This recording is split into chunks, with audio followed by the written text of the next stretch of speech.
Last Friday, we were talking about the loss to the Ravens. We were talking about Joe Burrow's injury. We feared that this would be the news we would receive, that he was going to miss, if not significant time, he was going to miss the entire year. We know now he's going to miss the entire year. He's got to get this thing surgically repaired, his wrist, and so we see where this goes now. Apparently, there's still this investigation going on in the NFL with this brace thing and all this sort of nonsense about that he heard it before the game and practice or whatever, and not on the injury report. Anyway, that's a different topic. Casey, I got to tell you, you are normally the one who sits in that chair, spinning the dials, getting everything set up and looking through the orange and black colored glasses, that being the orange and black colored glasses, that everything is right in the world of the orange and black with the Bengalis. But here we are on this Monday morning, and I am actually the voice of optimism. And you are the voice of straight down pessimism. You said they are D-U-N done. Well, Tom. For making the playoffs. Did you say it or not? I said that I did not have. Did you say it or not? You said no, you said they're done. I said they're pretty much done. No, you didn't say pretty much they're pretty done. much You done. said they're done. Well, regardless of what I said, I think the path forward to making the playoffs or whatever sort of goals that we want to have, being above 500, is going to be a very tough task moving forward. Very, very tough. And you look at, if we're going to look at the playoffs, I think that's already put to bed, to be honest with you. The Browns winning against the Steelers, now they're 7-3. Your only chance is really beating the Steelers twice. And track record shows that the Steelers have not been below 500 in 20-something years. And you're getting a quarterback that we don't know what he's going to do, but we've seen enough what happens when he gets pressure in his face. We've seen what it looks like.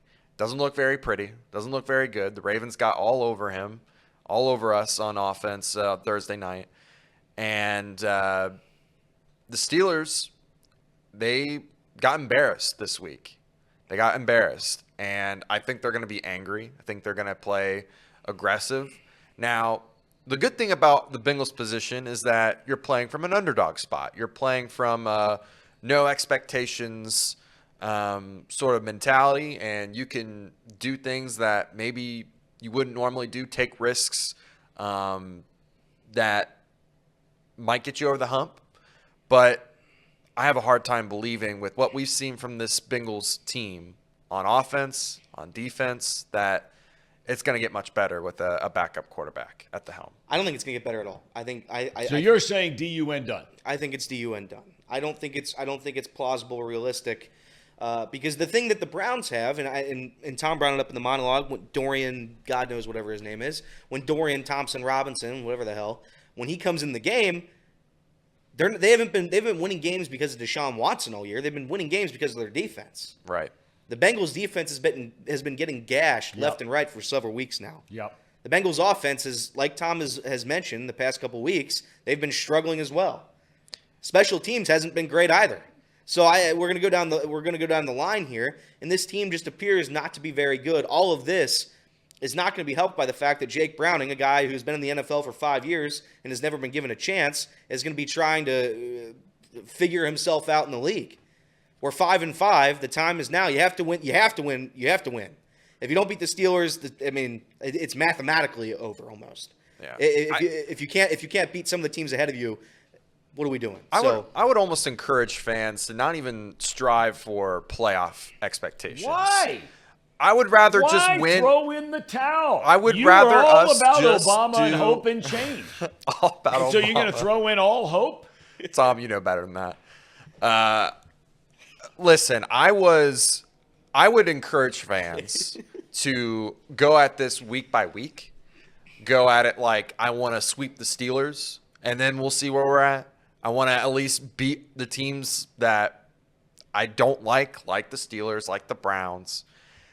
Anything else is kind of like a cherry on top to me. Like, in all honesty, like I've shifted my focus completely from trying to win playoff games to just player evaluation to just, if we win games, I'm happy. If not, I'm not going to be upset about it anymore. I'm not going to be angry. I'm not going to be down for the rest of the year because I'm not going to have the expectations of playoffs. I will hope for a positive record. I think that has a lot of meaning to it. I think that shows the will and fortitude of the team, but it's a tough task moving forward. They got to have a winning season pretty much. If you're going to break this up, they have to remain 4-3 or whatever that record is for the remainder of the year, and that's just going to be a tall task. So take it 1 week at a time, see where you're at, try to beat the teams that you don't like, and just have fun with the rest of the season. Don't strive for playoffs. I think that that's the stuff parents used to try to tell me when I coached basketball. Have fun? You want me to tell you what having fun is? Having fun is whipping somebody's ass. That's right. Well, I agree. That's winning. That's winning, That's baby. having fun. Yeah, this isn't participation trophy time. I mean, you look back at it. Come on in, Trace. Come on in. Doesn't matter. Trace. Doesn't matter. Sit down. Have a seat. Welcome. Thanksgiving week. Let's have some fun. I'm here to have it. I'm trying. I'll be curious to see what Zach Taylor draws in terms of a game plan. Because the game plan really hasn't worked this year with Joe Burrow. Right. So if he can make it work, I'll tell you what. Maybe Zach Taylor becomes a good coach now.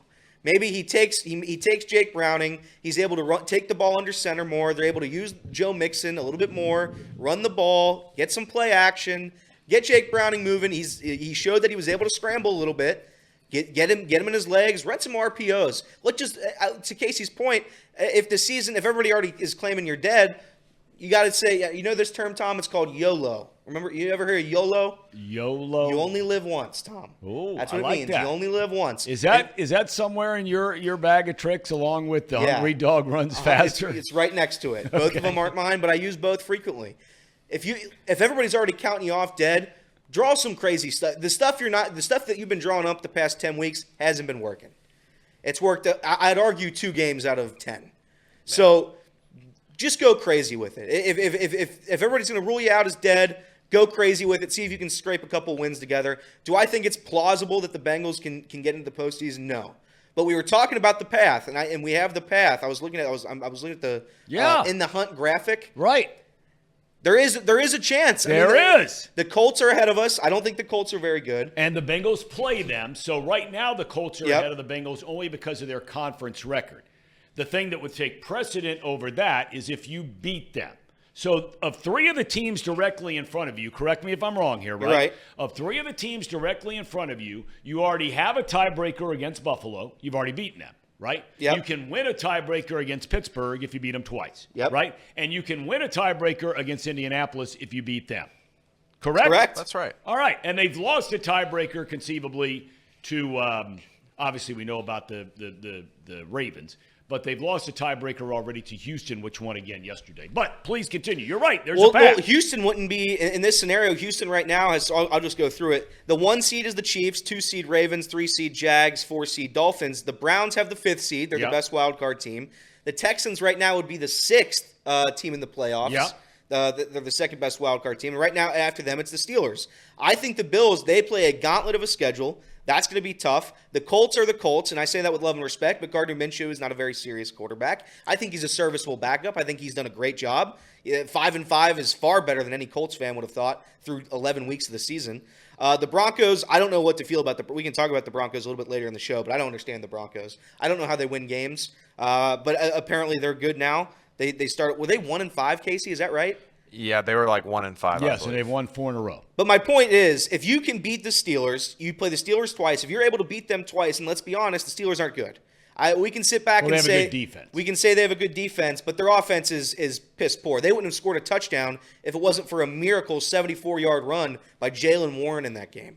Najee Harris after the game was saying that he's tired of the offense. Yep. So they're frustrated right now.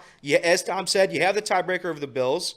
It just comes down to if the Broncos can stay hot, which I have a hard time believing that's the case. But if they are, then you tip your hat to them. But there is certainly a path. If Jake Browning can be a serviceable quarterback like Trace Folwer believes he is, then there's no reason. There's no reason you shouldn't win a couple of these games and still sneak into the playoffs. I just say, look, you talked about the one game at a time, and that's the old coach's cliche, but it is so true. You have to focus. It doesn't matter high school, college, pro. The next game is the one you got to focus on. Yeah.